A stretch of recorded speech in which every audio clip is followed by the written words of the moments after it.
criar condições para que, na origem do crédito, ele tenha as mesmas condições que o mercado financeiro e o mercado de capitais opera. É um sistema, né? A ideia de criar um sistema. E no meu livro, não sei se nesse de alienação fiduciária ou segundo de incorporação, eu transcrevo um trecho do que foi presidente da CIBIC, na ocasião, Alberto Ponte, lá do Sul, deputado Luiz Roberto Ponte. Ele apresentou essa proposta e ele justificou, no parecer, ele justificou a proposta, e está perfeita. Ele fala exatamente isto, né? É que dá o fundamento, a razão de ser dessa norma, né? Historicamente, no projeto de lei já foi debatido qual era a finalidade desse artigo 5º, exatamente equiparar o modo de operação para que o crédito circule. E a ideia é exatamente essa. O crédito, na medida que o crédito circule, haverá recursos para o sistema permanentemente. A ideia é a continuidade da oferta de crédito no sistema produtivo e no sistema financeiro. São essas duas questões que você levantou. E eu vou aproveitar e falar, porque tem 4 minutos ainda, se você me permitir, Everton, de um aspecto que eu não falei, que estava anotado para eu falar ali. A aplicação da súmula 308 é um outro problema muito sério do mercado.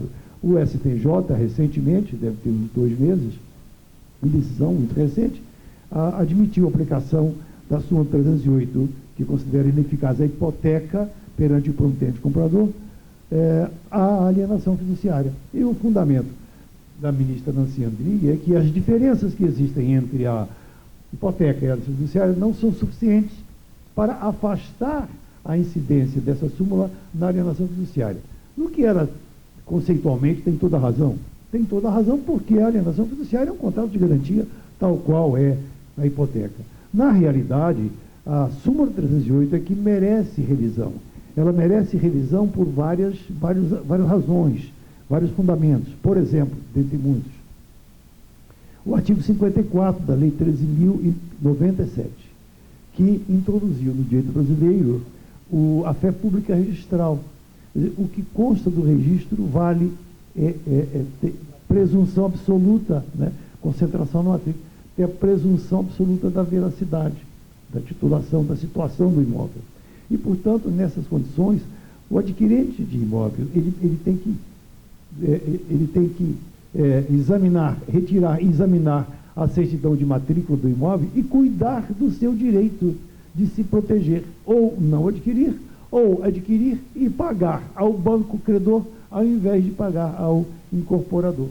É uma questão que precisa ser debatida, precisa ser reexaminada, sobretudo em razão da hipoteca ou da alienação fiduciária constituída antes da promessa de compra e venda. Se ela está constituída antes da promessa de compra e venda, o interessado, na hora que vai adquirir, ele vai examinar a certidão de matrícula do imóvel e vai constatar que o imóvel está gravado e, portanto, que ele poderá responder por aquilo. É uma questão que também eu coloco à reflexão dos senhores. Fiz um parecer recentemente sobre essa matéria, mas acho muito difícil, em juízo, neste momento, diante da manutenção da súmula como ela está, que isso seja revisto. Isso deveria ser revisto, naturalmente, por um novo recurso repetitivo, e, aliás, já houve a afetação de um recurso repetitivo no STJ para este fim, mas depois foi desafetado, exatamente para examinar a possibilidade de não incidência desse tipo de ineficácia, de não ocorrência desse tipo de ineficácia, nas hipóteses em que a garantia foi constituída antes da promessa de compra e venda, de modo que o candidato à compra, quando vai comprar diante da certidão de matrícula, ele sabe que o imóvel está gravado. Bom, vamos abrir a palavra à plateia, para quem tem alguma pergunta ao nosso palestrante, ao nosso debatedor. Temos ali um colega. Boa tarde, professor Melim. No caso da alienação fiduciária de terreno, meu nome é Hélio Rocha, sou corretor de imóveis. Nós estamos vendendo terrenos em lançamentos. Aí, o que é que acontece? Na hora da entrega, está dando direito ao comprador, mesmo ele sem quitar o parcelamento com a costura, em construir. Para isso, a gente está usando esse instituto da alienação fiduciária, que é a garantia que, se o cara não pagar, a gente toma. Porém, o devedor fiduciário constrói uma casa. Na matrícula do imóvel, consta lá a mesma matrícula, porém o imóvel muda de característica.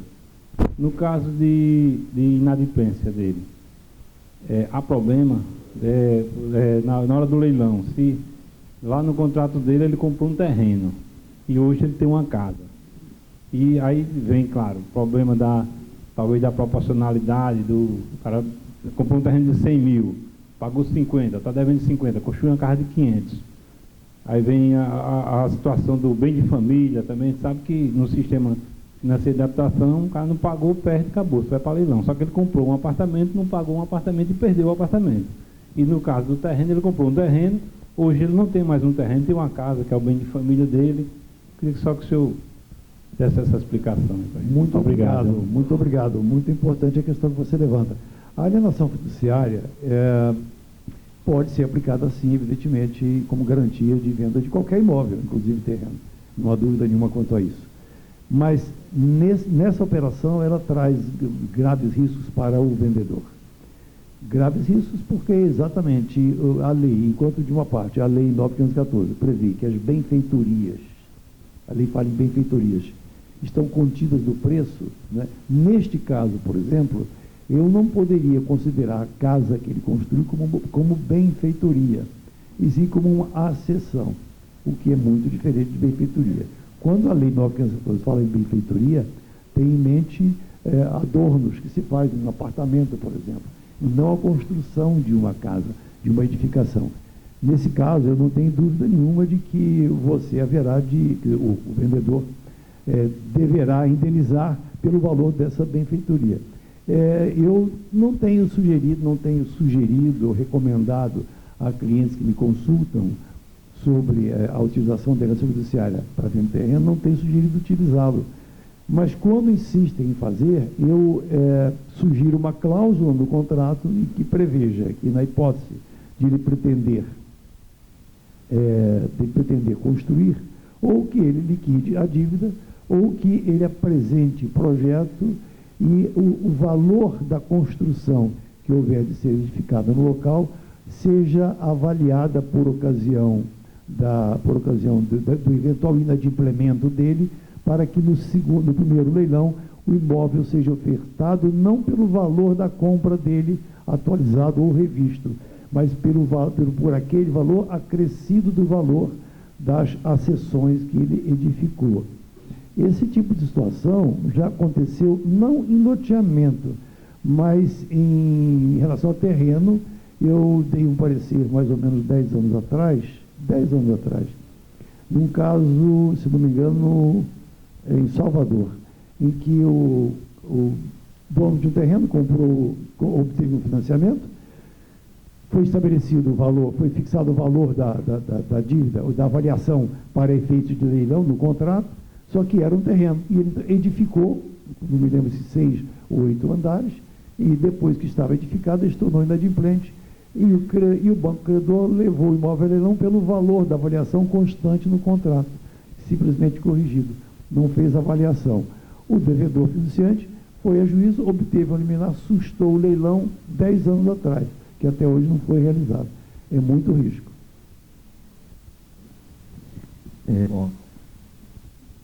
Boa tarde a todos. Parabenizar o evento, que está muito bem organizado. Meu nome é Madison Delgado, sou advogado, professor Chalub. Professor, no artigo 26 da Lei 9.514, há a informação de que a intimação do devedor fiduciário tem que ser pessoal e aí, dependendo da situação, a alteração para os outros tipos de por hora certa ou edital. Perfeito. Há entendimento consolidado e contundente do STJ de que, não havendo essa intimação na forma da lei, os procedimentos de consolidação ou de edital teriam de ser anulados, né? Qual a opinião do senhor no sentido de proceder uma intimação com irregularidades nesse sentido, acerca da fase de consolidação, ou seja, até que ponto o senhor considera que retorna-se os atos, E a fase também dos leilões, né? O devedor também tem que ser intimado pessoalmente acerca dos leilões.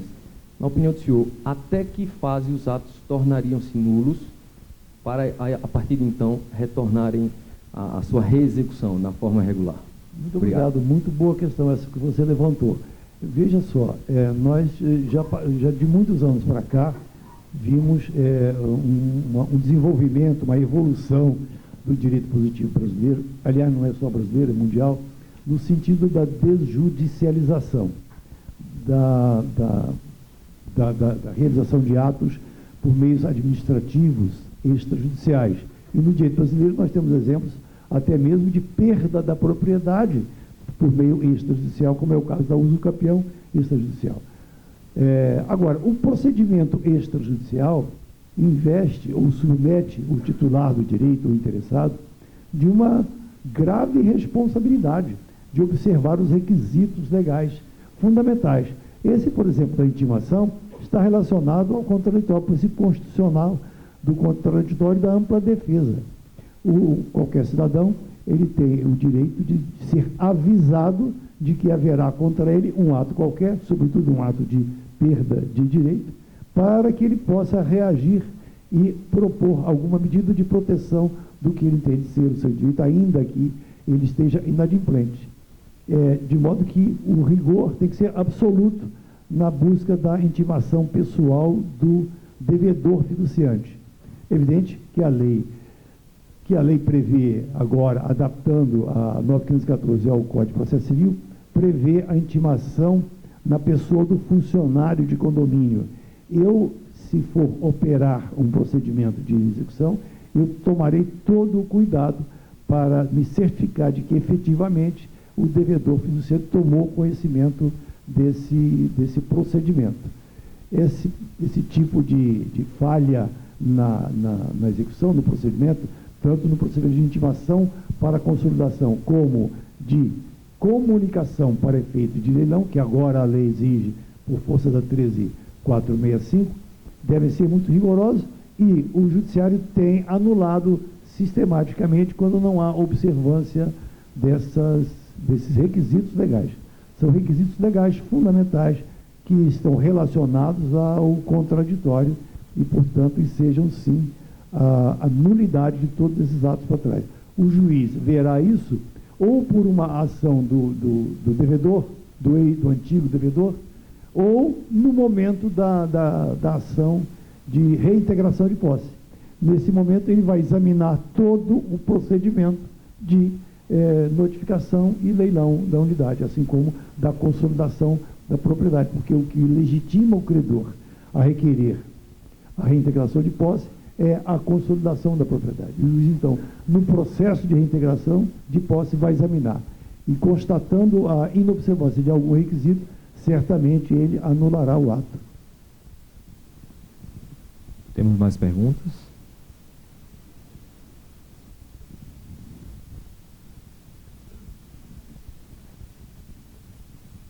Boa noite, professor. Eu sou Ana Paula Cioli, da Prefeitura de Maceió. E a minha pergunta é com relação ao licenciamento de obras. Um imóvel que tenha alienação fiduciária, pode o órgão licenciador fornecer o alvará de construção e o habite? É uma pergunta porque já ocorreu o caso, né, na Prefeitura, de passar processo de solicitação. Chegamos à conclusão que teríamos que julgar se haveria depreciação do imóvel com aquela construção ou reforma. Obrigado, Ana. Não há nenhuma objeção a que o imóvel objeto de propriedade fiduciária, de alienação fiduciária, seja licenciado para construção. Nesse caso, nós temos que raciocinar, a autoridade tem que raciocinar tal como se fosse uma hipoteca. Um imóvel hipotecado pode ser objeto de construção? Pode, não há impedimento algum. O imóvel hipotecado, assim como o imóvel alienado fiduciariamente, não há impedimento legal a que o titular do direito sobre ele exerça esses direitos livremente. Ele tem que adotar determinados procedimentos. Se o devedor fiduciante, por exemplo, quiser vender o seu direito, ceder o seu direito, ele pode fazê-lo, com base no artigo 29 da Lei 9.514, desde que com a anuência do credor fiduciário. Ele pode até dispor do seu direito por essa forma, de maneira que não há nenhuma vedação, nenhum impedimento a que seja construído um imóvel alienado fiduciariamente. Mais perguntas?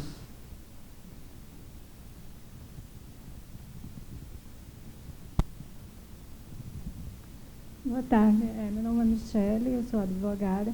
Recentemente demorou muito, né, mas recebemos uma sentença de resolução contratual, o juiz autorizando a retenção de 25% e mandando reintegrar, né, a posse com cobrança de todos os aluguéis pelo período que o comprador ficou no imóvel, ocupando. Então, a minha pergunta é o seguinte: qual é a real vantagem de fazer a alienação fiduciária e ao invés dessa resolução contratual? Porque, no caso de extinção da dívida aí, como fica o tempo? Ele vai pagar aluguel ou só se resolve devolvendo o imóvel? Então, qual é a real vantagem dessa alienação fiduciária? No caso de uma ocupação por longo tempo, até se resolver. Entendeu? Entendi sim. O credor fiduciário, o devedor fiduciário tornou-se inadimplente, o credor fiduciário promoveu os atos de notificação. Ah, não. Então é uma promessa de compra e venda? Uma promessa de compra e venda, em que houve uma ação de resolução, teve a construtora que ficou com direito. Não, a vantagem, entendi. Você quer saber qual a vantagem se nos dois casos a reintegração de posse pode se prolongar? Isso. É isso? Tudo bem, você pode até ter razão, mas exatamente para tentar contornar esse problema ou minimizar esse efeito, a Lei 9.514 determina taxativamente que a reintegração de posse será dada liminarmente com um prazo de 60 dias para desocupar. Nem sempre o juiz dá, e os credores têm ido ao tribunal, em agravo de instrumento, e têm obtido a reintegração de posse liminarmente. Não obtém 60 dias, não obtém em 4 meses, em 5 meses, em 6 meses. É muito menos tempo do que numa promessa de compra e venda, sem dúvida nenhuma. Eu ainda não vi nenhuma reintegração de posse de imóvel objeto de alienação fiduciária que tenha chegado a nem um ano, não sei. Nem isso, né, Gama? Não tem 6 meses, 7, 8, por aí. Há realmente uma grande vantagem, sim, que a celeridade, não somente na execução, como na reintegração de posse, que tem prazo de 60 dias para a reintegração liminar do credor. Temos mais perguntas? Nós ainda temos 4 minutos.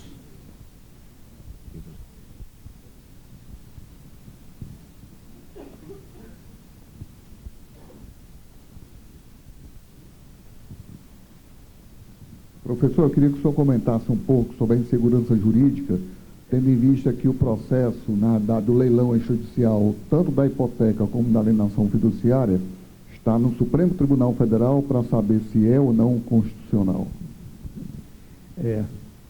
Depois de mais ou menos 40 anos de decisões reiteradas do Supremo Tribunal Federal, no sentido de que a execução extrajudicial da hipoteca, né, pelo decreto 70 de 66, é constitucional, né, porque não viola o contraditório, a ampla defesa, enfim, reiteradamente, ao longo desses anos, décadas, né, 4, quase 5 décadas, agora vem um recurso extraordinário com repercussão geral para avaliar, aferir, enfim, apreciar a constitucionalidade desse Decreto-Lei 70 de 1966. Pois bem, mas não bastasse isso, e não bastasse que a votação está agora com pedido de vista, e a votação está 4-2 pela inconstitucionalidade, e eu assisti a uma sessão de julgamento em que eu vi 2 votos, em que não vou dizer quem são os ministros, mas em que um ministro que votou pela inconstitucionalidade sustentou, dizendo que é inconstitucional, porque viola o direito de tinha para defesa e do contraditório. Aí o ministro assim, que votou em seguida, me parece que sim, eu acompanho o relator. Votou assim, e já aposentou. Quer dizer, não há como votar atrás, e já aposentou. O outro, eu vi 2 votos assim. Então está 4-2, pela inconstitucionalidade do Decreto-Lei 70 de 66. Agora, posteriormente, veio então o STF a também qualificar como repercussão geral um recurso extraordinário em que se argui a inconstitucionalidade do procedimento de execução fiduciária, que é uma situação totalmente diferente. O relator é o ministro Fux, e no próprio despacho, no próprio acórdão, em que ele admite a afetação e a repercussão geral, ele ressalta isso. Olha, não se trata de hipoteca. Lá ele refere-se a esse recurso extraordinário da hipoteca, do decreto de 70, e diz, com toda a clareza, com todas as letras, que são institutos diferentes. E que, evidentemente, vai se apreciar, vai se afetar, mas que não se pode, porque o Ministério Público, se não me engano, aventou a semelhança entre a hipoteca. A semelhança existe, são 2 institutos da mesma categoria jurídica, mas isso não os torna semelhantes ou iguais, né? Para o caso do 308 se aplica sim, mas para este caso não. E por que entendo eu, e também eu funciono como aliás, o Ibradim funciona como amicus curiae, eu, o Fábio, o Rocha tem uma colega que eu não me lembro agora quem é, não sei se o André Abelha está. E o que nós estamos sustentando?